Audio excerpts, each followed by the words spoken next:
Hello everyone, Pantoufleee here today for a new video in which we're going to talk about the main reward from the Twister streams nowadays, which is the FCM 50-ton, a tier 8 French medium tank, and that is premium, of course. Before starting, how do you get that tank completely for free? It's simple, you just have to go through the autumn season streams that Wargaming is organizing. You log into your account, you watch them from your account directly from the site they just put. I'm going to show you because I know it's important. They put an announcement, I don't really remember where is the I think it's those kind of links where you just have to click on the stream.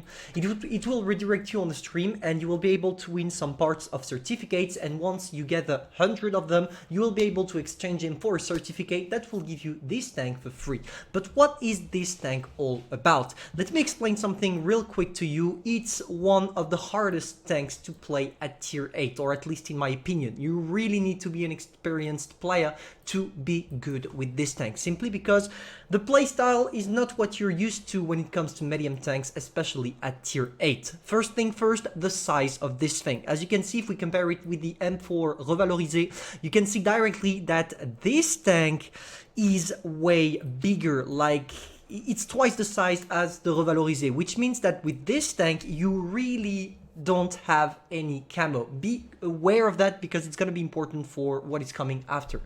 Now, for the other characteristics, the gun is amazing, great gun, really reliable, great aim time, great gun dispersion, great alpha damage, great penetration, great DPM, but the most important thing is probably its 8 degrees of gun depression, which will allow you to be extremely flexible on the battlefield, especially on hilly maps. That's the first thing.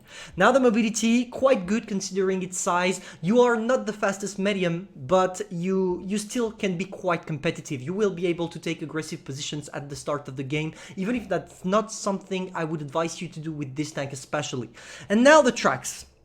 Might be weird because I really want to talk about the tracks, not because of the turn rate, but because of how wide they are. Those tracks are so wide that you have in front of you one of the few medium tanks at tier 8 that can easily side scrape. It's important because that's how the playstyle revolves around that tank, at least. It's being in side scrape all the freaking time, or maybe peekaboo. But we're going to talk about the playstyle later on during the replay. Let's first focus on the armor profile. Alright, let's talk a little bit about the armor profile. As you can see, you are not really armored. Honestly, overall, people will not struggle too much to penetrate you, at least on the hull, but on the turrets, it's a whole different thing. Even if it doesn't feel like a lot, having 200mm of armor, you still have quite a huge gun mantlet, which makes it hard to penetrate, and if you stick your turret straight in front of your opponents, you actually have some angles that are quite hard to get. Of course, most of the time, people will tend to shoot this area here, which is complete paper for every tier 7 and tier 8 in the game, and especially your cupola as well, which is quite big on this tank. But we're not here to really focus on that. With the FCM, if you take shots on this area here, you are gonna get fucked regardless. Maybe if you try to angle it a little bit, you can try to maybe bounce some standard shells from tier 7, but not much. No.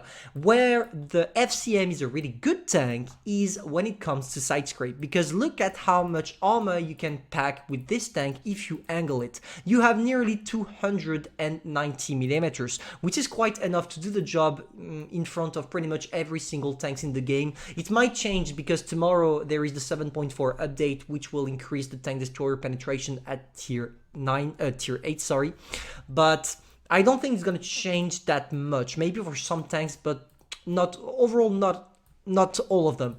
So yeah, pretty much the only thing you need to know is how angling that tank, because if you go too harsh, you will not have enough penetration to bounce, and if you angle it properly, you can climb up to 400, 500, even 600mm of effective armor, which makes it one of the greatest tanks to side scrape with. But let's try to see in battle how this tank performs.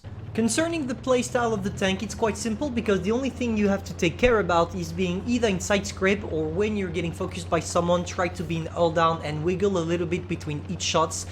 Most of the time, peekaboo should work effectively effectively. You don't have the best gun dispersion, therefore it's not going to be as effective as, for example, on a Progetto 46 or even a Chimera, but at least with this tank you have a lot more possibilities of bouncing shells in your turret if you manage to make it move or wiggle a little bit.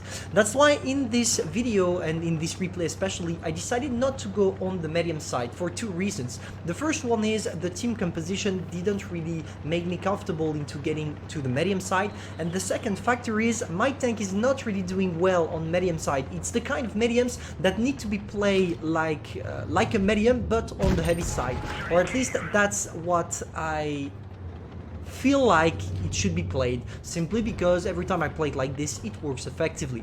So I tried to take an advanced position for my team because I'm doing my medium role, which is to spot for the rest of my team.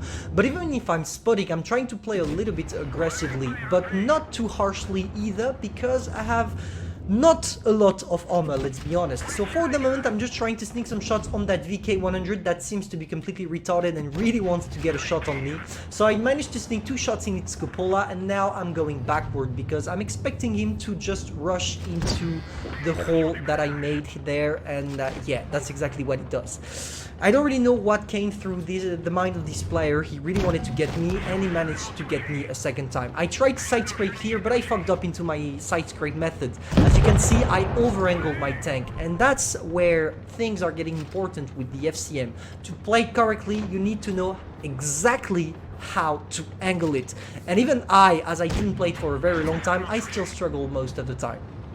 Here with the T49, you saw that interesting move. I wiggled. When you are facing tanks that have a low penetration, do not hesitate to wiggle, because you're going to artificially increase the armor profile of your hull, simply over the fact that the more you angle it, the more bouncy it becomes. That's what I did against the T49. Luckily for me, he did not manage to penetrate his shot, and his shot went somewhere else, maybe in space, maybe in Spain, maybe in Italy. I don't know, and I don't care. But the game is not over. Now we gotta push forward to help the rest of the team. I'm using my mobility to try to sneak a little shot on the T49. It worked, but unfortunately now they're focusing on me. They know I'm not the most armored tank in the game, and that's why they try something. So once again, against the T49, I'm trying to wiggle, because if I take the shot in the side, he will not be able to penetrate. If I take the shot at the front and I'm angled, he will bounce. He went for hash shell, an HE shell, I think it's on the T49.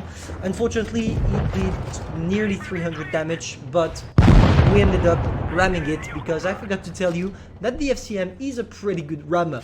We ended the game like that. I just found the end funny, that's why I wanted to use it.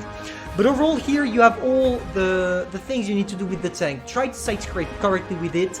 If you can, try to play it from an all-down position, but don't bother staying in front of your opponents. Try to take some distance, or at least when you're done shooting, go back to a safe position where nobody can shoot you. And finally, when you are the target, do not hesitate to wiggle your tank to artificially increase your armor. I really hope that little guide will help you on the FCM. I'm sorry if that's not the best game, but I have a lot of stuff to do this afternoon, so I really wanted to set this video as soon as possible. Now it's over. Hope you enjoyed. If that's the case, feel free to subscribe, like, and share, and I'm gonna see you soon for a new video. See ya, guys.